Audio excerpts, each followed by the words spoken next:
We're on Season 1, Episode 15 of the Twilight Zone. I shot an arrow into the air. And what is this arrow that they're referring to? Well, it's a rocket ship. They shot a rocket ship into the air. And that rocket ship crashed. Of course it did. Yes, the idea of landing on the moon was still a dream in 1960. Which is why so many films and TV episodes are about the first person going into space. Nowadays, if you have a science fiction movie, we've already colonized space. But here they're so fascinated by the idea of someone going into space and landing on a distant planet. The name of this spaceship is the Arrow 1, and she has 8 crew members, and they crash into the desert on this unknown planet, as we're told. Everyone dies except for 4 people, but the 4th person dies pretty much as the episode starts. So really we get 3 characters here. The officer, Donlin, who's the good guy of this episode. He wants to keep everyone alive. Corey, the antagonist, who's only out for himself. And Pearson, who's going to go on a journey with Corey. I'm sure that's going to go well. And they're really focusing on one thing on this episode. They have no idea where they are. They don't see any civilization in the distance. And they're running very low on water. They each have 1 canister of water that they carry in a flask. So while this is about a spaceship crash landing on another planet, this really is about 3 people trying to survive in the desert. Corey and Pearson go one way and Dolan goes the other. They walk for many miles to see if there's anything out there, and then agree that they'll come back later that night to see if they found anything. And when Corey comes back, he not only has more water in his flask, that's amazing, but he mentions that Pearson died. He's sketchy on the details, but he's just saying that he passed away and wouldn't be able to make it. Dolan, knowing Corey is most likely full of shit, tells him that he wants to get Pearson and make sure that he isn't still alive because he leaves no man behind. So Corey takes him to the location that Pearson's at. And guess what? He's bleeding from his head, almost like someone, Corey, hit him over the head with a rock and took his water. This entire time, Dolan is the commander, so he's the guy with the weapons. He has 2 guns on him and points these guns at Corey and makes him walk him to where Pearson passed away. Now, the location on this is very immersive, since a lot of this wasn't filmed on a set. It's filmed in a basin in California, Death Valley. So we get to see them climb mountains. And the whole thing looks very realistic because it's actually filmed in Death Valley, not on a set. Good job. And if this location looks familiar, that's because that's where they film things like Star Wars. This is where Tatooine was, Spartacus, and even National Lampoon's Vacation.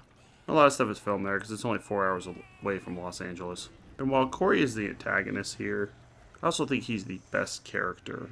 He mentions earlier in the episode that if he can get one of his other members of the spacecraft's water canister, he can last for an extra 5 days. The spaceship is completely demolished. They don't have any food or supplies, but he wants to extend his life a little bit longer. While people probably wouldn't admit this, there's always going to be something in the back of your head that's like, hey, maybe if I just push him a little bit and take his water.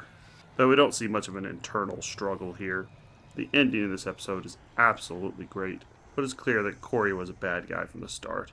He wasn't someone that got desperate for survival and had to kill his other astronauts. He just did it immediately.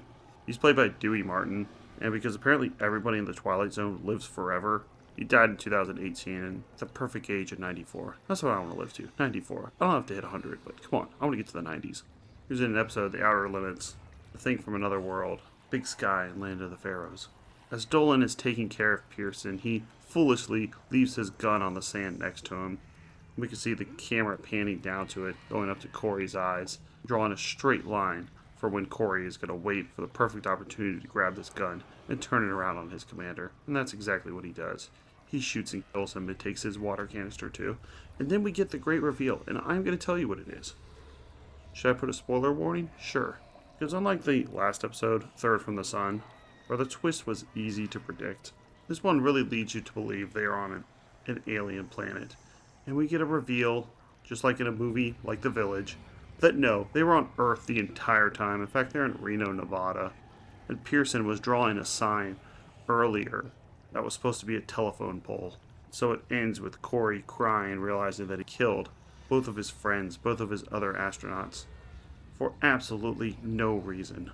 There's telephone poles leading to a road, and they're in the clear. They're saved. I'll read some reviews in a second, and I noticed some people mentioned that this was unrealistic, like astronauts would know if they crash landed back on Earth. I don't know. They're thinking this is the first manned spaceship into space, you can easily see how their instruments just go crazy, something malfunctions, the whole cockpit fills up with smoke. They can't really see where they're going. I could see how something like this could happen. It's at least not out of the realm of possibility from a script from 1960. If this was made now, they'd have to explain a little better how the thing goes up into the sky and just falls right back down. They think that they went to Mars or something. Obviously, the time it would take to go to another planet would take much longer and just being shot up into the sky and then falling down. But who knows? Maybe they circled around the Earth a few times. They never really explain how this happens. So you could paint a scenario that is more or less plausible. Maybe they're just circling around for days on end and weren't aware of it. I don't think it's really a plot hole, and I think the twist completely works, is great. This is a mean episode. I'm going to give it a 9 out of 10. It's edgy. It's violent. I like it. And come on, Corey. I mean, at least wait until you're about to die of thirst before you kill your friends and take their water. Don't do it on the first day. So, some fun facts. Starts off at the top with Rod Serling talking about all the scripts they would get him for the show. He says, I got 15,000 manuscripts in the first 5 days. Of those 15,000, I and members of my staff read about 140, and 137 of those 140 were wasted paper. Yes, these were the days where it was much easier to be a writer. You could write the book freehand and send it into publishing outlets with a good chance of them reading them. Try doing that now. Send a handwritten piece of paper into Simon & Schuster. They'll laugh you out of the room. You have to get an agent. You have to do a query letter. Oh, what a pain. Hand-scrawled, laboriously written, therapeutically unholy grotesqueries from sick, troubled, deeply disturbed people. I think that means people wrote really offensive scripts and sent it to them, not understanding the restrictions of TV. Of the 3 remaining scripts, all of clearly poetic professional quality, none of them fitted the show.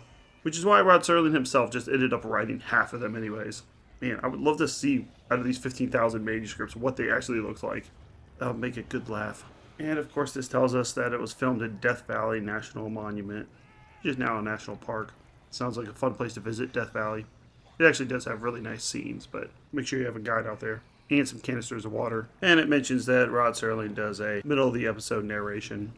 I think they had to fill up some time because just watching Corey walk over these mountains wouldn't be enthralling enough. This person gave it an 8 out of 10. Despite a fundamental flaw in the logic, this is a cool episode. This episode is about a spaceship that goes off course and crashes on a desolate world. It's dry as a bone, and hope for survival for the crew seems nil. As they try looking for food and water, order among the crew slowly dissolves as the individual crew members become more concerned with self-preservation than the mission. Well, pretty much only Corey. He's the one being the dick out there. This is a very, very good episode, provided you ignore one central problem. Yeah, a lot of people brought this up. With the plot, the whole idea of the ship being that lost, and it all seems very far-fetched if you think too much. The twist ending seems silly. I liked it a lot. However, as a critique on human nature, it's great, with great insight into the baser instincts of people. Great? Nope, but well worth your time. You still gave it an 8 out of 10, though. Also, from what I can remember, this was the first manned spaceship going up into space. They explained that at the beginning, but they didn't really say what they were going to do. So it's possible they were just going to be shot up into space, hang around there for a little while, and then come back down. Make it a little more plausible. It's not like, oh, we're going to Venus, something that would take a very, very long time. You can see how they could maybe mistake going up into the sky, circling around and falling down, as opposed to going up outside of the atmosphere, staying up there for a little bit, and then coming back down. No, not a plot hole. Next up is episode 16 of season 1, The Hitchhiker. About a girl who's stalked by a ghost, the devil, or just a guy looking for a ride. And check out our playlist for the other series we've covered. Monsters, Fear Itself, Black Mirror, Mystery Science Theater 3000, Tales from the Dark Side, Pet Shop of Horrors, Are You Afraid of the Dark? Thanks a lot.